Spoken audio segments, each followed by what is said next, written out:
Good people of YouTube, my name is Spanner, welcome back to another episode of Conquests of Camelot. Let's speak with Merlin. We've examined everything in his room. Speak with Merlin. Surely you would not dream of beginning a journey of such magnitude without the blessings of the gods. See to this, then return. Oh! I think I remember something like that. We need to get blessed. Nothing interesting here. What about here? Nothing. Many of your soldiers barrack here. Also, there are storage rooms, but there is nothing you need here for this mission. Nothing. Nothing. This is my room, right? Yeah, okay. So this should be the chapel? Aha! The chapel of the two gods.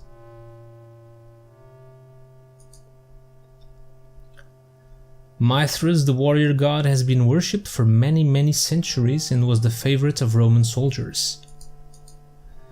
The cross is an ancient symbol that has been adopted by the followers of the Christ gods.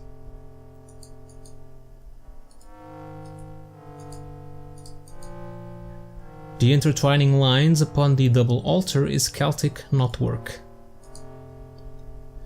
This is a relatively new religion, but it has grown enormously in power over the last few centuries.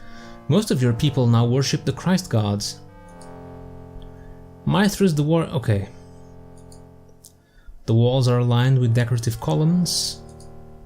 The ceiling arches over your head like the great vaults of heaven. Okay, should I pray? Perhaps you should move closer, of course. Pray. Humbling yourself is the first step in dealing with any gods. Oh. Kneel. Pray. I suspect that an earthly gift may help your prayers to reach the heavens. Place offering. Your words are clear enough, but your meaning... Do I need to give a coin? Let's give gold and we'll fill the purse. 1. The flame is lit. You have been blessed, and now something shimmers in the air. A vision of the Grail appears to you. Christ sends it to remind you that only a man of purity may attain this sacred cup.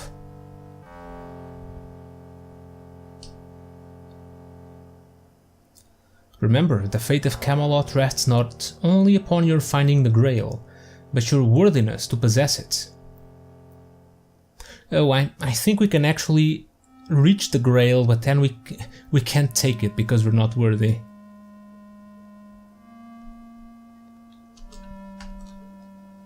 Can I pray to Mithras? Stands.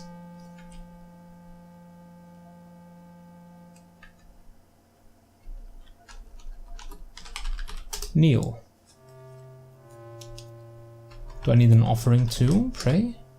Yeah. Give golds. The flame is lit and the blessing given, but wait. Mithras sends you visions of your missing knights, and listen! Their voices call out to you in distress.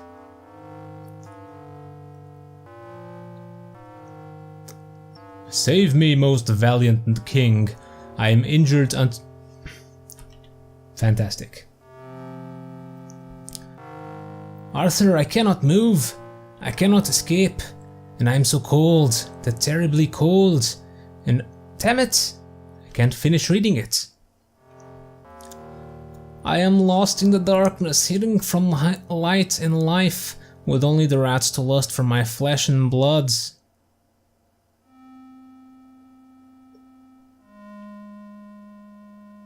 Okay, that text is too fast, okay.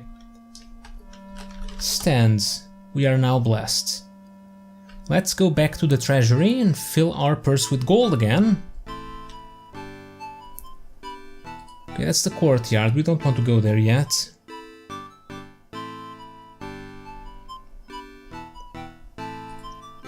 Okay, Treasury. Give purse. Fine, closer. Oh, you have emptied it. Why? I just wanted more gold. Gold coins.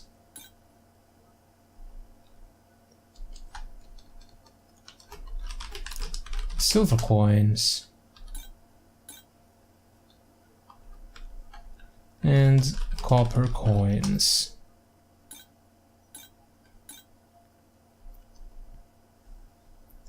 Oh, take purse.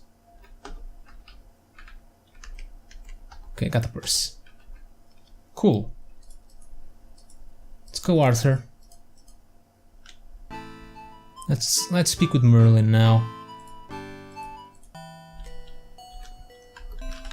Speak with Merlin.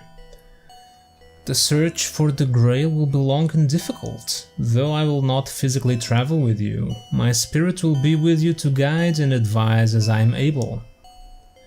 Choose carefully where your search will take you, for once you leave Camelot, you may not return. Ask Merlin. I can tell you nothing relevant at the moment.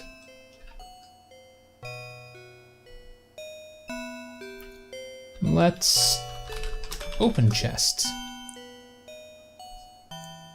Inside my chest is a lodestone, a magical stone that will always show you where true north lies. This one is shaped like a tiny sword, the tip of which will point to north as it dangles from a string attached to its center. Take it, Arthur. I prepared it especially for you. Take lodestone.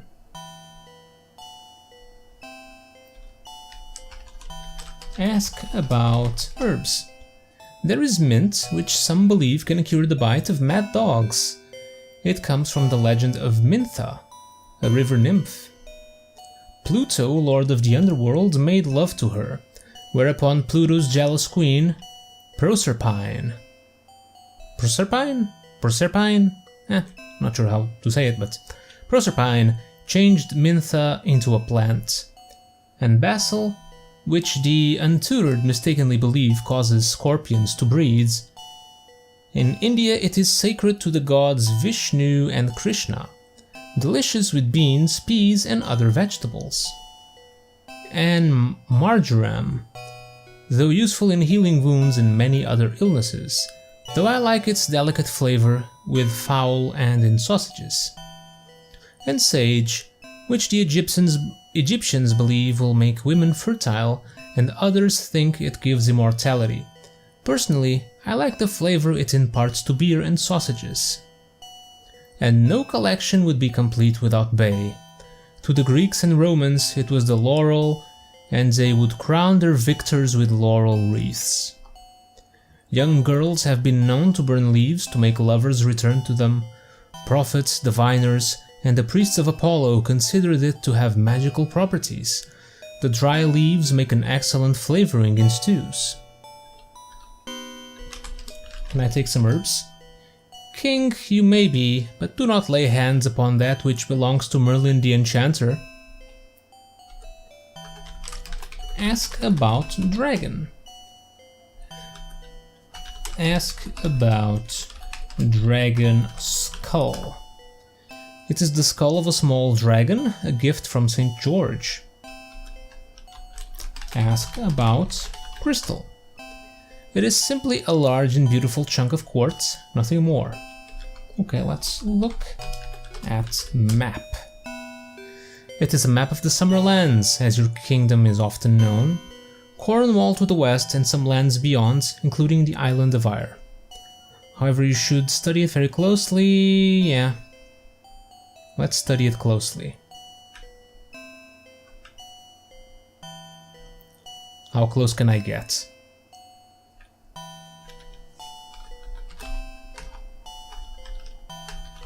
Study map.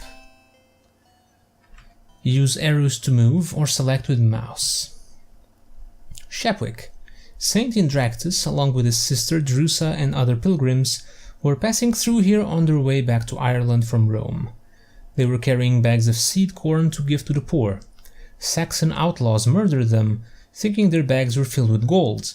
The crime was discovered when a beam of light shone for 3 days and 3 nights upon the burial pit. Confronted with their deeds, the Saxons went mad and destroyed one another. Hellstock.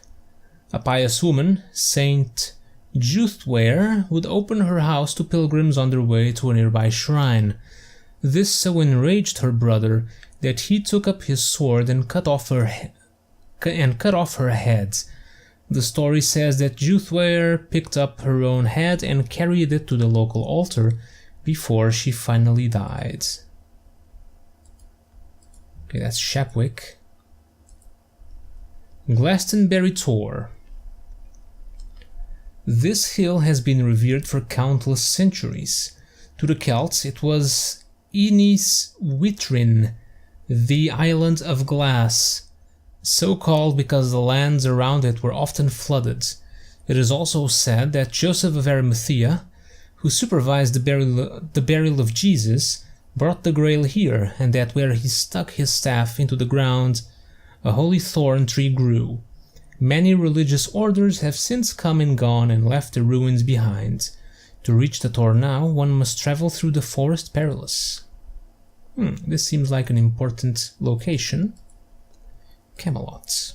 Okay, what about here? Exeter.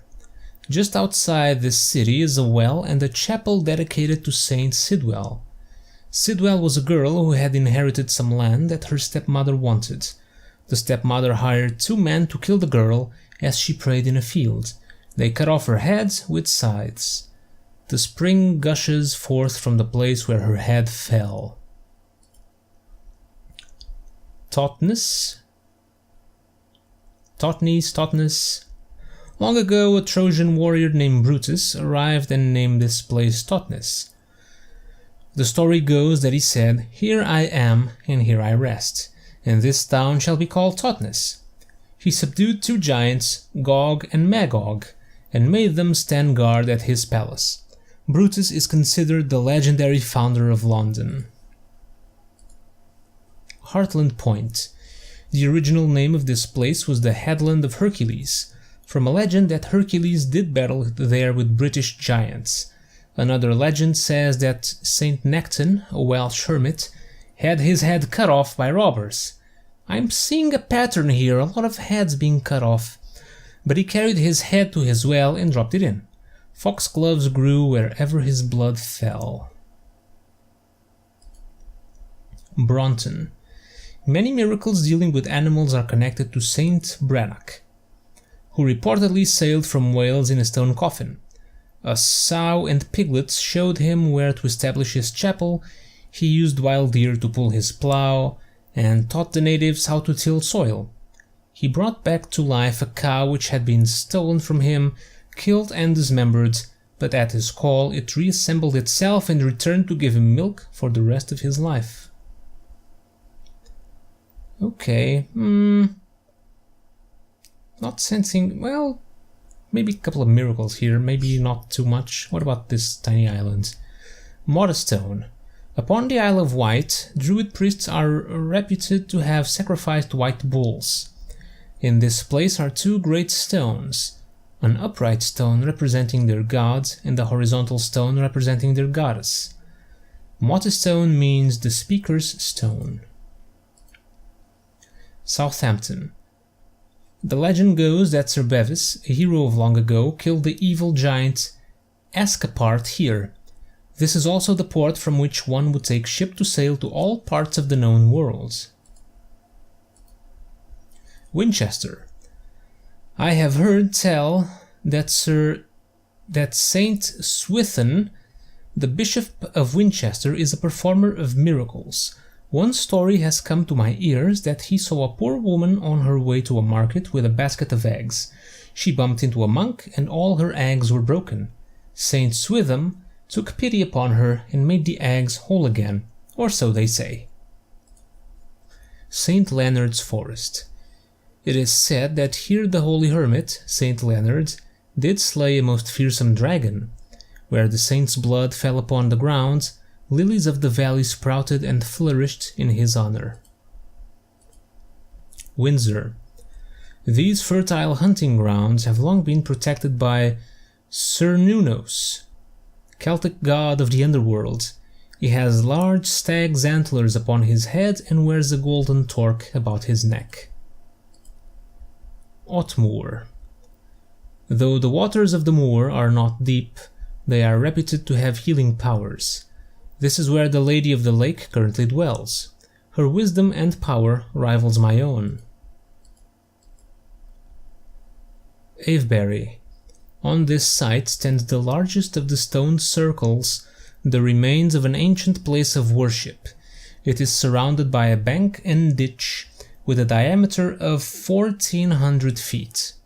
The circle is formed of almost 100 megaliths, some weighing up to 60 tons.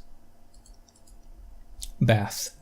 Over 800 years before the birth of Christ, Prince Bleded, son of a king, contracted the dread disease of leprosy. Unable to remain in human company, he turned to tending swine. But they too caught the disease. One day the swine ran wild and plunged into the dark, foul-smelling waters of a bog. When Bleded pulled them out, he discovered that the waters had healed both the animals and himself. The healing waters of Bath are famous to this day. Cainsham. A 6th century Prince of Wales named Raglan had a daughter named Cain.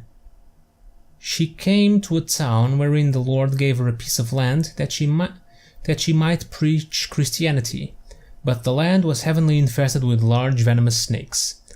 She at once turned the snakes into stone. She is remembered at St. Cain, and the tower is named after her. No more locations? I guess not.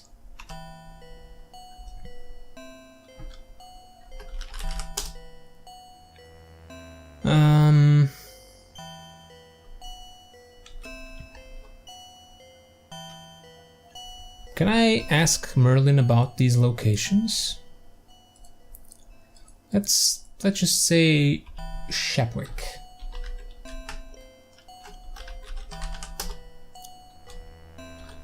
Ask about... No. Ask for advice. Ask me not for advice in love, for I know little of women.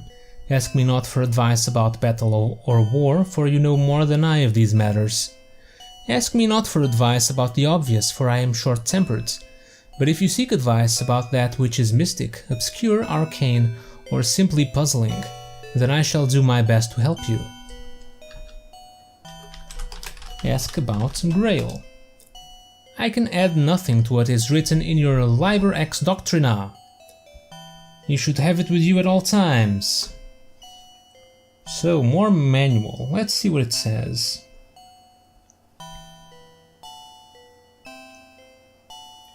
Okay, Message of the Rose. There are some locations here, the Grail and the Sacred Cup, Southern England.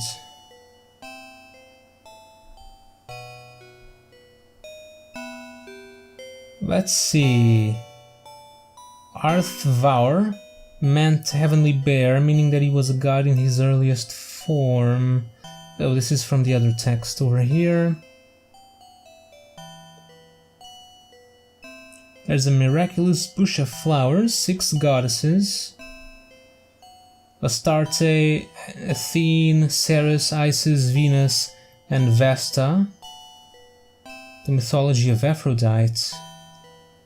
Aphrodite and Pygmalion, Aphrodite and Hippolytus, Aphrodite and Adonis. Some gaming instructions, saving games, loading instructions, controls. Control O opens the purse. Ah! I can see the coins I have. Control I opens the inventory, but we can do that with the tab key. can increase speed. F8 draws the swords.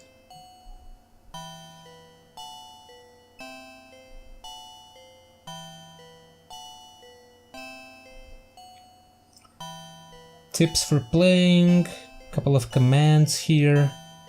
Using your map. When you leave Camelot, you will use a map to travel to other locations. Look everywhere, explore each area of the game carefully. Draw a map as you progress, get objects, use items.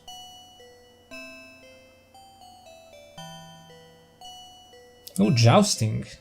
Huh. Okay, I'll read that when we get to it.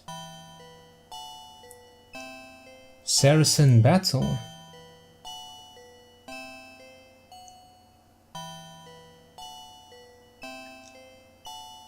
Couple of phone numbers to call if I get stuck.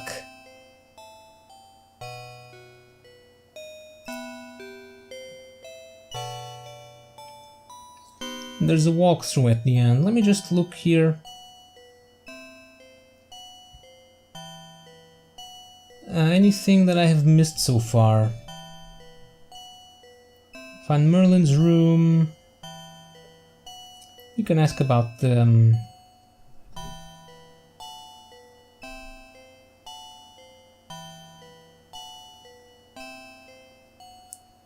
Let's see, we can... Couple of commands here, just to try them out. I don't think they're very important. Look at room. As you see, my room is quite full. Take care that you do not disturb any of the objects within. But we can ask about Gawain. I believe the treasurer is a good friend of Sir Gawain and would have the latest news, if any. Ask about Lancelot. I do not wish to be indelicate, but the queen might be the best person to ask. What about Galahad? He is very popular among your guards, and they would be the first to hear rumor of him.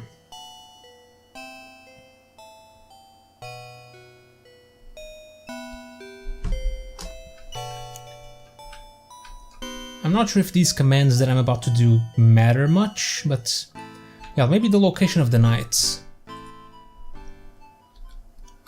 Ask about Gawain. I was the last to see Sir Gawain. He made sure to take copper coins along with silver and gold. He told me he planned to search for the Grail in the ruins of Glastonbury Tor. That is the last that I, or any man, has heard of him. Ah, Glastonbury Tor. Yeah, that sounded like a good location to go. Since it actually mentioned grails. Yeah, this is actually something important that I haven't done yet. Ask about the knights. I should have done that to see where they have gone. Ask about Lancelot. We are just good friends. However, it is true that I was the last person to talk to him before he went seeking the Grail. He said he would seek information from the Lady of the Lake. Ah, the watery tart. And apparently we can kiss Guinevere goodbye. Hey, Guinevere. What's your name? What's your name again? Guinevere.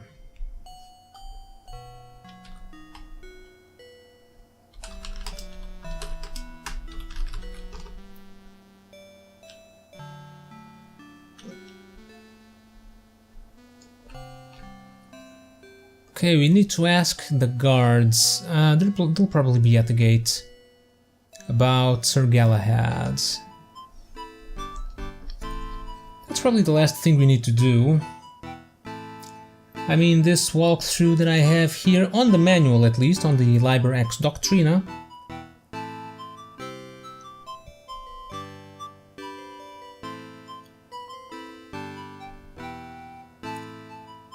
Let's see...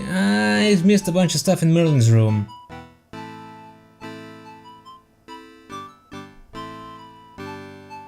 Yeah.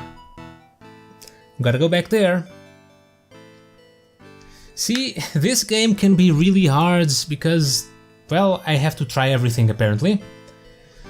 Okay, anyways, I guess this is the end of the episode for now. So, thank you guys for watching. Hope you enjoyed some more Conquests of Camelot. We haven't gone actually looking for the Grail, we're still setting up, but hopefully next time something will happen. So, as usual, don't miss the next episode because I won't. I will see you all next time.